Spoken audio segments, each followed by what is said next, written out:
43절에서 45절까지의 말씀입니다. 마태복음 5장 43절에서 45절까지의 말씀을 우리 한 목소리로 합독하도록 하겠습니다. 마태복음 5장 43절에서 45절의 말씀입니다. 시작. 또 내 이웃을 사랑하고 내 원수를 미워하라 하였다는 것을 너희가 들었으나 나는 너희에게 이르노니 너희 원수를 사랑하며 너희를 박해하는 자를 위하여 기도하라. 이같이 한즉 하늘에 계신 너희 아버지의 아들이 되리니 이는 하나님이 그 해를 악인과 선인에게 비추시며 비를 의로운 자와 불의한 자에게 내려 주심이라. 아멘.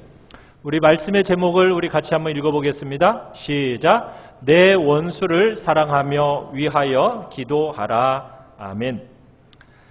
오늘 우리가 읽은 이 44절의 말씀은 어떻게 보면은 기독교 윤리를 한 절로 딱 가장 잘 표현해주는 대표적인 구절이라고 말할 수가 있습니다. 산상설교의 꽃봉오리와 같은 말씀이라고 할 수가 있죠. 또 신자와 불신자를 선명하게 갈라주는 기준이 바로 44절 이 말씀에 잘 나타나 있습니다. 우리 1번 주보에 나와 있는 말씀 요약의 1번을 우리 같이 한번 읽어보겠습니다. 시작. 하나님의 말씀을 변질시키는 우리의 본성. 주님은 44절에서 분명히 너희 원수를 사랑하며 너희를 박해하는 자를 위하여 기도하라 이렇게 해석하시고 권면하시는데, 여러분 그 당시 유대인들은 어떻게 가르쳤습니까? 바로 앞절 43절을 다시 한번 읽어볼까요? 시작. 또 내 이웃을 사랑하고 내 원수를 미워하라 하였다는 것을 너희가 들었으나. 당시 선생들은 사람들에게 어떻게 가르쳤다고요? 이웃을 사랑하고 원수는 미워하라 이렇게 가르쳤다라는 겁니다. 여러분 혹시 구약 성경에서 이런 구절 보신 적 있으십니까? 내 이웃을 사랑하고 원수를 미워하라. 혹시 이런 구절 찾아보셨어요? 성경에는 이렇게 분명하게 두 구절이 붙어있는 것은 없습니다.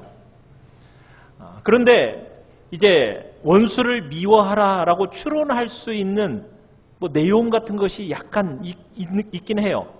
그 내용 중에 시편에 저주의 시들이 간혹 나오고요. 선지서를 읽다 보면은 선지자들이 자기가 억울하게 핍박당할 때 그 핍박하는 자들을 향해서 혹은 이스라엘을 박해하는 민족을 향해서 저주의 말을 쏟아놓는 부분이 있긴 합니다. 그렇지만 그것은 하나님을 신뢰하고 하나님께 복수를 맡기는 일종의 기도문입니다. 그것은 어떻게 보면 말씀에 지닌 의미를 지금 유대인들이 잘못 유추하고 해석했다라는 것을 우리가 생각할 수 있는 거예요. 여러분 성경 어디를 봐도 이웃을 사랑하고 원수를 미워하라 이렇게 가르치는 곳은 없어요. 오히려 우리 주보에 나와 있는 말씀 레위기 말씀으로 우리 같이 한번 볼까요? 레위기 19장 17절을 보면 이렇게 권면을 하고 있어요. 같이 읽습니다. 시작. 너는 내 형제를 미워하지 말며 원수를 갚지 말며 동포를 원망하지 말며 내 이웃 사랑하기를 내 자신과 같이 사랑하라. 나는 여호와이니라. 잠언 말씀 볼까요? 잠언 24장 17절 18절. 시작. 내 원수가 넘어질 때 즐거워하지 말며 그가 엎드러질 때 마음에 기뻐하지 말라. 여호와께서 이것을 보시고 기뻐하지 아니하사 그의 진노를 그에게서 옮기실까 두려우니라. 아멘. 원수가 넘어졌는데 즐거워하고 그가 엎드러졌을 때 마음이 기뻐하면 여러분 하나님이 기뻐하실까요? 아니라는 거죠. 여러분 이렇게 분명한 말씀이 있어요. 그런데도 불구하고 유대인들은요 독특하게도 이웃은 사랑하고 원수는 미워하라 이렇게 가르쳤다라는 겁니다. 지금 우리가 지금 산상설교를 보면서 서기관과 바리새인보다도 더 나은 의라는 제목으로 지금 6가지 사례를 예수님이 지금 다루고 계세요. 여러분 우리가 여기서 확인하게 되는 게 무엇인지 아십니까? 우리의 이 근본적인 악한 죄성이요 하나님의 말씀을 변질시킨다는 겁니다. 우리가 신앙생활을 바르게 하지 못하면은 우리의 본성과 우리의 판단을 따라서 말씀을 내 맘대로 유리하게 왜곡시키는 자리에 나아간다는 거예요. 사실 이웃을 사랑하고 원수를 미워한다. 여러분, 이거 우리의 본성이지 않습니까? 우리의 본성이 그렇잖아요. 나한테 잘해주는 이웃은 사랑하고 나를 해코지하는 원수는 미워하는 것. 이건 우리의 본성이에요. 이 본성으로 말씀을 그런 식으로 변질시켜 바꾸어 버렸다는 얘기입니다. 여러분, 이웃을 사랑하라. 여기서 얘기할 때 유대인들이 말하는 이웃은 누구를 얘기하는 걸까요?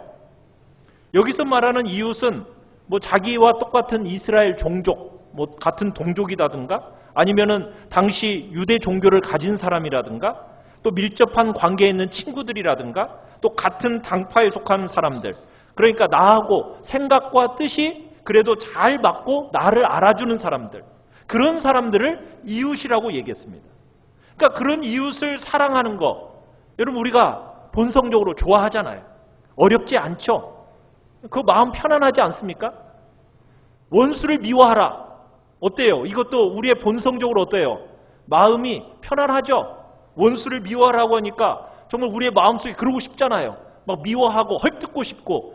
그런데 정말 미워하라고 하니까 우리의 마음이 얼마나 편안합니까? 이런 본성을 따라서 하나님의 말씀을 왜곡시켜버렸다는 거예요. 우리 2번을 같이 한번 읽어봅시다. 2번입니다. 시작. 성도는 원수를 사랑하고 박해하는 자를 위해 기도한다. 그런데 주님은 우리에게 뭐라고 말씀하고 계신다고요? 나는 너희에게 이르노니 뭐 하라고요? 너희 원수를 사랑하며 너희를 박해하는 자를 위해서 기도하라. 여러분, 기독교를 가장 기독교답게 만드는 전형적인 교훈이 이 본문의 말씀입니다. 여러분, 기독교를 한 절로 축약해라. 그러면요, 원수까지도 사랑하도록 사람을 바꾸어 놓는 종교, 그게 바로 뭐라고요? 기독교라는 겁니다. 여러분, 원수를 미워하고 이웃을 사랑하는 것은 세상 종교입니다. 기독교는 어떤 종교라고요? 원수까지도 다른 자세로 취하는 종교가 기독교라는 얘기입니다. 보복하거나 해코지하거나 여러분, 우리를 대적하는 그런 사람에게 대해서 되갚으면 안 된다는 거예요. 그런데요, 거기에서만 멈춰서는 안 돼요. 내가 나를 대적하고 나를 어렵게 만드는 사람, 여러분 복수하려는 그런 경향, 억제하는 거, 이거 정말 우리에게 쉽지 않다는 거 압니다. 그러나 그것으로 충분하지 않다는 거예요. 기독교는 지금 어디까지 가라고 얘기하고 있습니까? 한 걸음 더 나아가라는 거예요. 적극적인 자세를 취하라는 거예요. 원수를 사랑하고 박해하는 자를 위해서 기도해라. 이게 참 성도다운 삶이다라고 우리 주님이 말씀하고 계시는 겁니다. 소극적이고 부정적인 위치에서 뭔가를 안 하는 것, 여러분 그거 신앙생활 잘하는 걸로 여기면 안 된다는 겁니다. 분명 필요한 자세이기는 하지만은 성도는 적극적으로 뭔가를 하는 사람들이라는 거예요.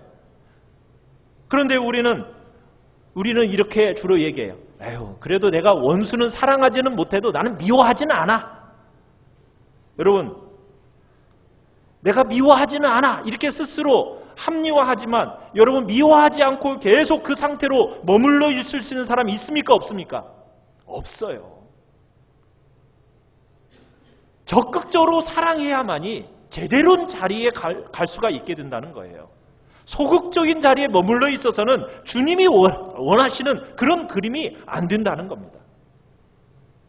성도는 가까이 두고 싶은 사람만 이웃이라고 여기고 사랑해서는 안 된다는 겁니다.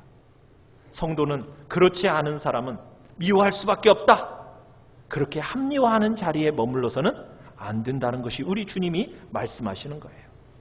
너희 의의가 서기관보다 바리새인보다 더 나아야 한다.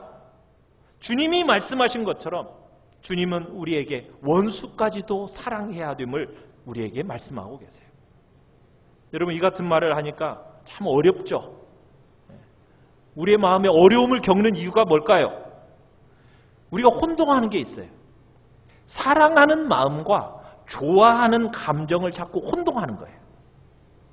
여러분, 우리가 원수를 사랑하려고 노력을 하는데 돼요, 안 돼요? 좋아하는 감정이 일어납니까? 안 일어납니까? 안 일어나요. 미워요, 미워. 근데 내가 어떻게 사랑을 해요? 그래서 나는 사랑할 수 없다라고 우리는 생각을 해요. 그게 아니라는 거예요.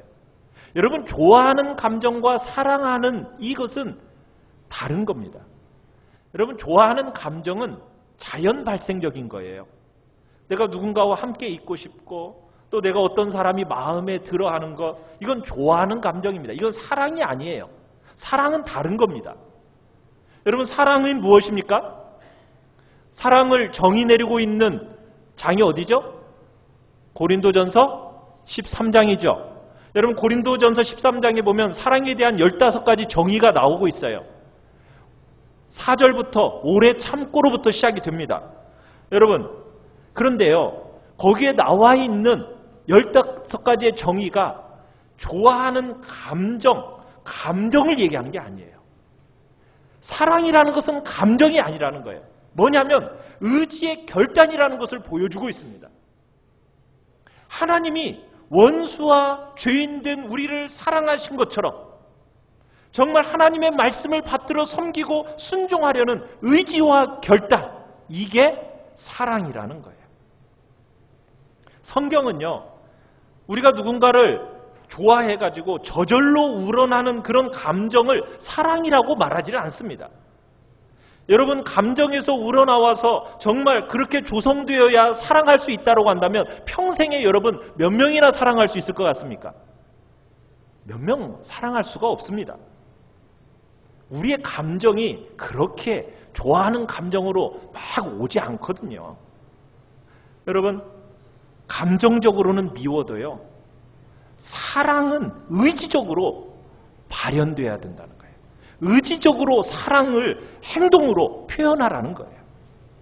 하나님은요, 죄를 미워하십니다. 죄를 미워하시기 때문에 죄인과는 반드시 충돌하실 수밖에 없어요. 그런데요, 거룩하신 하나님이 우리를 아끼고 사랑하셨어요. 왜요? 하나님은 죄는 미워하시지만 죄인된 사람된 우리 인간은 사랑하셨다고요. 여기에서 우리에게 말씀하는 바가 무엇입니까? 우리의 마음을 어렵고 힘들게 만드는 사람이라 할지라도 정말 힘을 다해서 주님처럼 아끼고 내 모든 것을 깨트려서 희생하고 섬기고 사랑하라고, 그렇게 우리는 부름받고 있다는 거예요. 우리 3번을 같이 한번 읽어봅시다. 시작. 성도는 원수 사랑의 계명 앞에서 자신을 정확히 본다. 여러분, 사랑, 이건 어떻게 보면 기독교의 표지요, 성도의 가장 중요한 표지 중에 하나가 바로 사랑입니다. 그런데 성도가 사랑으로 드러나는 가장 결정적인 순간이 언제일까요? 그건 바로 원수를 사랑할 때입니다. 원수를 사랑할 때 사랑다운 사랑이 제대로 나타나게 된다는 거예요. 여러분, 어느 날 한 율법교사가 예수님께 찾아와서 이런 질문을 했습니다. 내가 사랑해야 하는 이웃이 누구입니까? 이렇게 질문을 던졌어요. 그때 예수님이 뭐라고 비유를 하나 들어주셨죠? 어떤 비유를 들어주셨죠? 선한 사마리아인의 비유를 들어주셨습니다. 자, 그렇게 이야기를 해주시더니 마지막에 질문을 도리어 율법사에게 딱 던졌어요. 뭐라고 던졌죠? 누가 강도 만난 자의 이웃이냐? 이렇게 되물으셨습니다. 우리로 하여금 생각을 교정시켜주는 질문이에요. 뭐냐면 우리는 이 세상을 살아갈 때 항상 중심에 누구를 놓고 살아가죠? 나입니다. 나. 자기를 중심에 놓고 살아가요. 그래서 내가 사랑해야 하는 이웃이 누구입니까? 하면서 나를 중심으로 해서 경계를 정하고 싶어해요. 내 마음에 누가 드는지, 내 인생에 있어서 누가 중요한지, 내가 사랑하고 내가 관계를 맺으면서 살아야 할 대상이 누구인지, 그러면서 그 범주를 나를 중심으로 해서 정한다는 거예요. 그런데 예수님이 그 비유를 들면서 뭐라고 말씀하고 계신다고요? 강도 만난 자의 이웃이 누구냐? 중심을 지금 어떻게 이동시키고 있습니까? 나에게로부터 누구에게로? 강도 만난 자에게로 그 이웃을 그 중심을 이동시키고 있어요.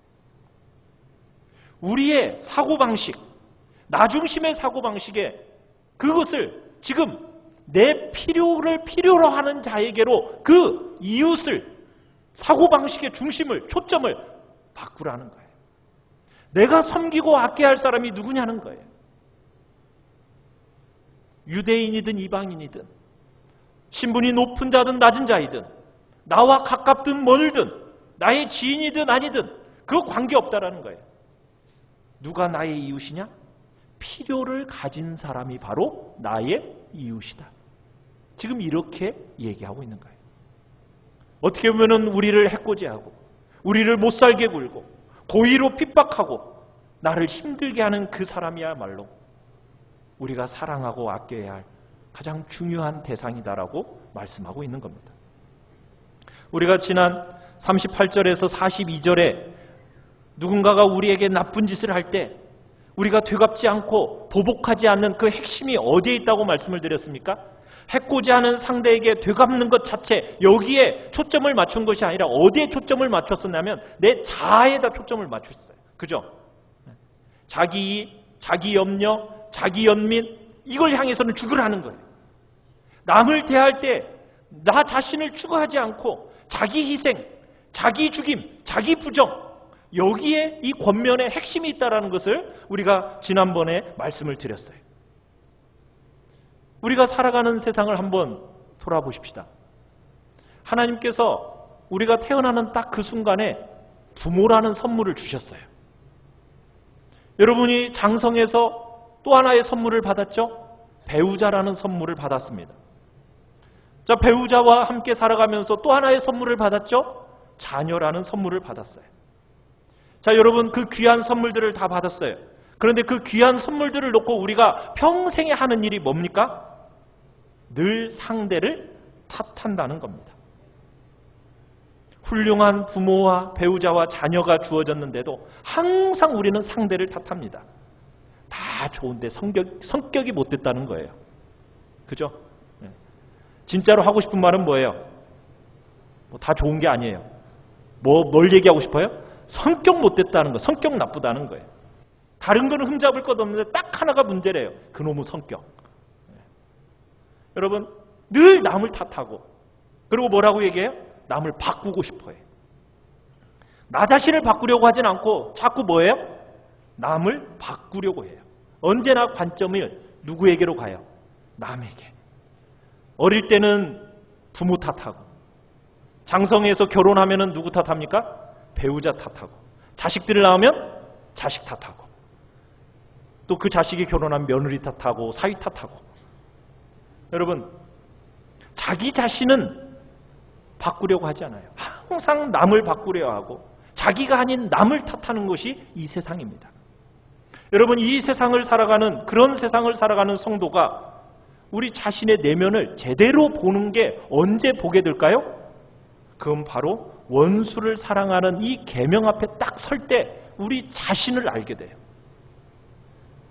오늘도 어쩌다가 이 본문이 들어와가지고 그죠? 원수를 사랑하라고.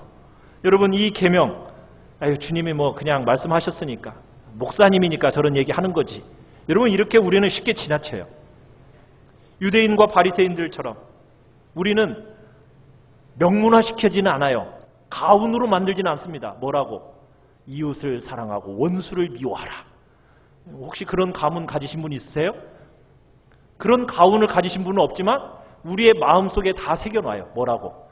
이웃은 사랑하지만 나는 원수는 미워할 거야. 명문화시켜 놓지는 않지만 우리는 그렇게 여전히 세상과 똑같은 방식으로 우리는 작동하면서 살아가는 거예요. 그런데 주님은 우리에게 원수를 사랑하라는 거예요.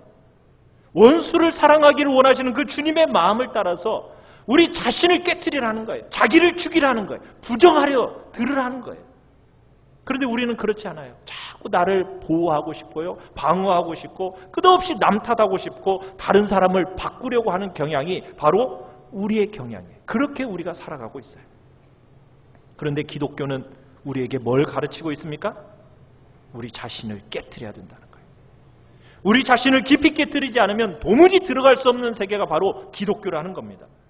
지금 복음이 우리에게 제시하는 것, 바로 자아에 대한 깊은 무너짐입니다. 이것이 없이는 절대로 들어갈 수 없는 세계가 바로 기독교라는 거예요. 여러분, 부부로 살아가시면서 미숙할 때야 서로를 탓했지만 이제 어느 정도 시간이 지나셔서 좀 믿음 안에서 이렇게 살다 보니까 부부 사이에 어떤 마음이 듭니까? 영적으로 좀 깊어지니까 아유, 정말 그 존재만으로도 고맙구나. 살아주는 것만으로도 고맙네. 여러분, 이런 마음이 드세요? 네, 그런 마음이 들 걸로 믿습니다. 자식이 말 안 들으면은 막 속 썩이는 것으로 밉죠. 그런데 내 믿음이 막 성장하니까 아이고, 어떻게 저런 것이 내 속에서 나왔을까, 막 이런 마음이 들죠. 아무 얘기가 없어져요. 여러분, 이 같은 눈은 성도가 가진 눈입니다. 이게 성도가 아니면 절대로 가질 수 없어요. 그죠? 여기 계시는 모든 성도님들은 그런 눈을 다 가지신 줄로 믿습니다. 자, 그런데 자신을 향해 그 모든 관심을 기울이고 자기를 위해 살면 여러분, 평생 다른 사람의 그 평판에 민감할 수밖에 없어요. 여러분, 다른 사람이 평판에 민감하니까 남을 경계하고 시기하고, 다른 사람이 보이는 행동에 즉각적으로 반응하고, 다른 사람이 하는 말, 다른 사람이 하는 행동, 이것에 의해서 자꾸 자신의 삶이 영향을 받는 거예요. 여러분, 이것은요, 이 세상을 살아가면서 제일 비참한 겁니다. 제일 불행한 거예요. 다른 사람이 나한테 하는 말과 다른 사람이 나한테 한 그 행동에 의해서 내 판단과 내 행동이 지배받는 것처럼, 여러분, 그것처럼 불행한 게 없다고요. 우리는 우리의 행동과 삶의 가치를 결정하는 기준이 뭐여야 될까요?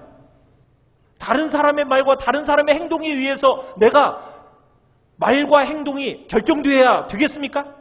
그러면 안 되죠. 우리의 행동의 기준은 뭐여야 돼요?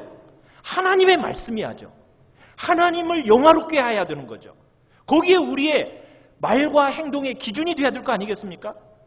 다른 사람이 나한테 이렇게 행동했으니까 나도 이렇게 행동할 거야. 다른 사람이 나한테 이렇게 말을 했으니까 나도 이렇게 말을 할 거야 하면서 여러분의 행동과 기준이 여러분 다른 사람의 말과 행동에 의해서 정해진다면 여러분, 그러면 그것은 기독교다운 삶이 아니라는 거예요. 다른 사람이 내게 어떤 일을 한다 해도 나의 행동과 판단의 기준은 뭐가 돼야 되는 거예요?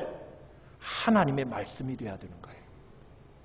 저 사람이 나한테 착하게 대해줬으니까, 좋게 대해줬으니까 나도 그렇게 대해줄 거야. 저 사람이 나한테 이렇게 해코지했으니까 나도 원수처럼 미워할 거야. 여러분, 이게 아니라는 거예요. 다른 사람이 나한테 이렇게 하는 것에 의해서 내가 행동하고 삶이 그렇게 말하는 것이 결정되어져 간다면 그건 우리가 하나님 앞에서 살아가는 모습이 아니라는 거예요.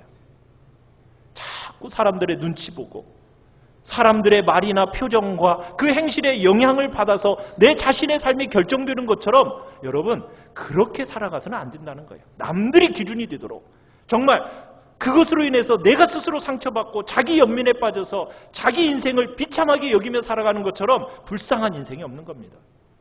다른 사람에게 그 말과 행동과 그 표정에 내가 영향을 받아서 정말 그 사람을 탓하고 분노하고 불평하면 여러분, 자신과 이웃에게 그렇게 가혹한 말을 쏟아내면은 여러분, 그러면 그건 성도가 살아갈 삶이 아니라고 주님은 우리에게 말씀하고 계시는 거예요. 여러분, 부부가 되어서 살아가시면서 제일 많이 배우신 게 뭐예요? 어떤 분들은요, 이런 얘기예요. 신앙생활 하신다는 분들이 신앙보다도 인간성이 좋아야 돼. 야, 결혼할 때 다른 거 보지 마. 인간성 봐야 돼. 혹시 여기 권사님 드시는 분 중에 그렇게 말씀하시는 분이 있으면 돼요, 안 돼요? 안 되죠? 왜 말씀들이 없으세요? 신앙이 좋아야 됩니까? 인간성이 좋아야 됩니까? 진짜요? 답변이 없어요. 진짜요 하면 답변이 없어요. 그죠? 네. 여러분, 부부로서 인간성이 좋은 사람 만나가지고 그렇게 가정을 꾸며서 남들이 부러워하는 깨소금을 쏟아지고 참기름 빻아내면서 여러분 그게 진짜 부부 생활 맞습니까? 그게 참된 도리가 맞는 건가요? 무슨 답변을 원하세요? 그건요 샤머니즘적입니다. 그것은 세상 종교적인 관점으로 사물을 보는 거예요.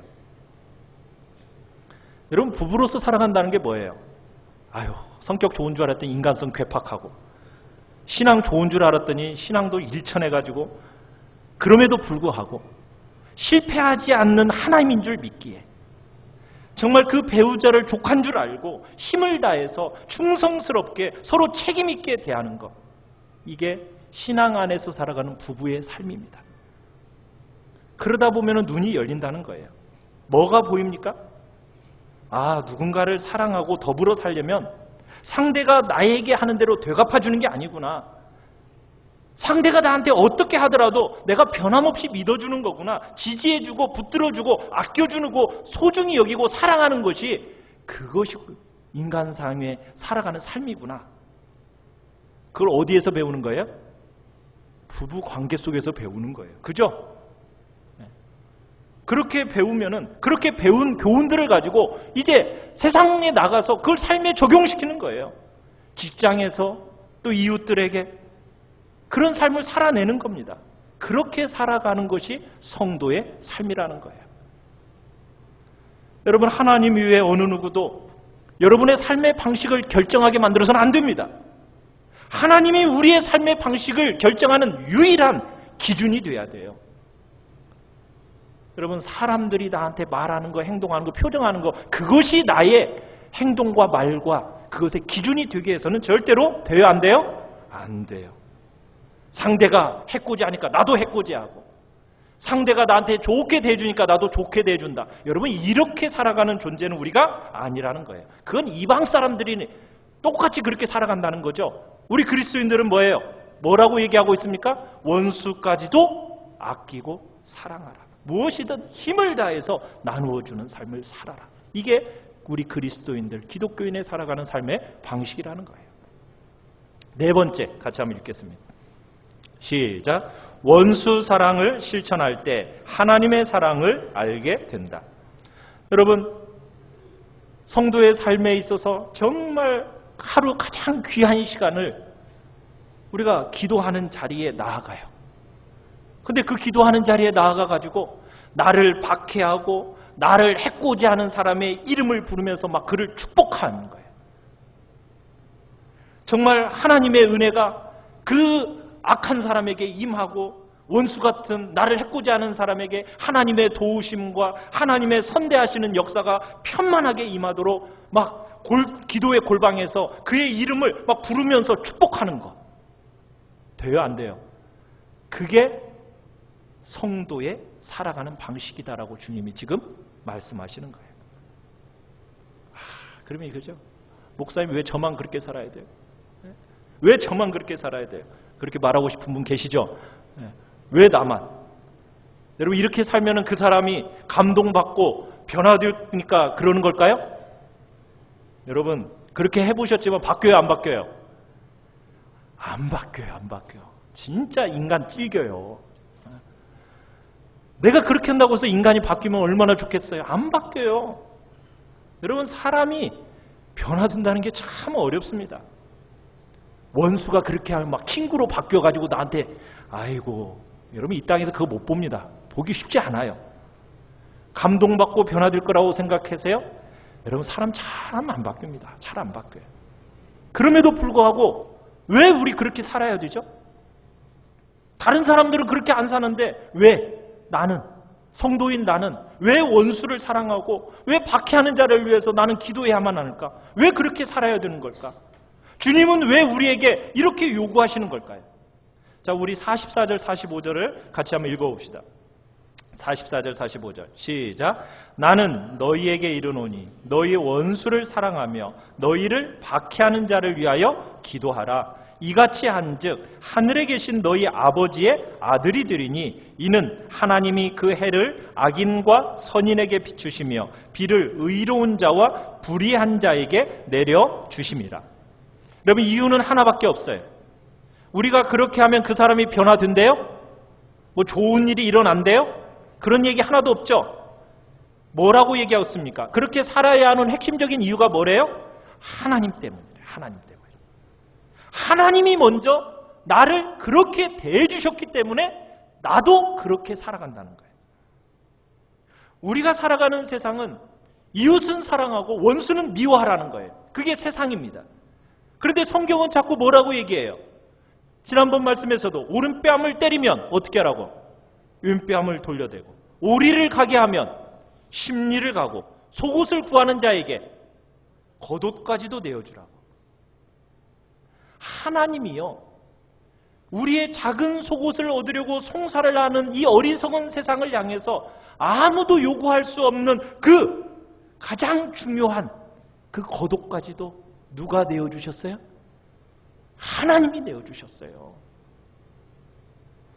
생명과 같은 그것을 하나님이 내어주셨어요. 그 하나님을 만났기 때문에 우리가 그렇게 살아가는 거예요.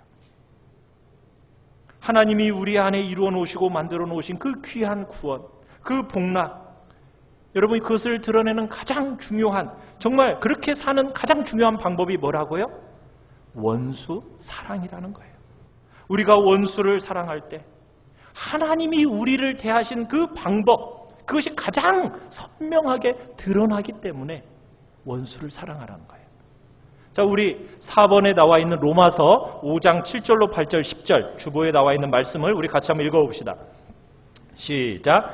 의인을 위하여 죽는 자가 쉽지 않고 선인을 위하여 용감히 죽는 자가 혹 있거니와 우리가 아직 죄인 되었을 때에 그리스도께서 우리를 위하여 죽으심으로 하나님께서 우리에 대한 자기의 사랑을 확증하셨느니라. 곧 우리가 원수 되었을 때에 그의 아들의 죽으심으로 말미암아 하나님과 화목하게 되었은즉.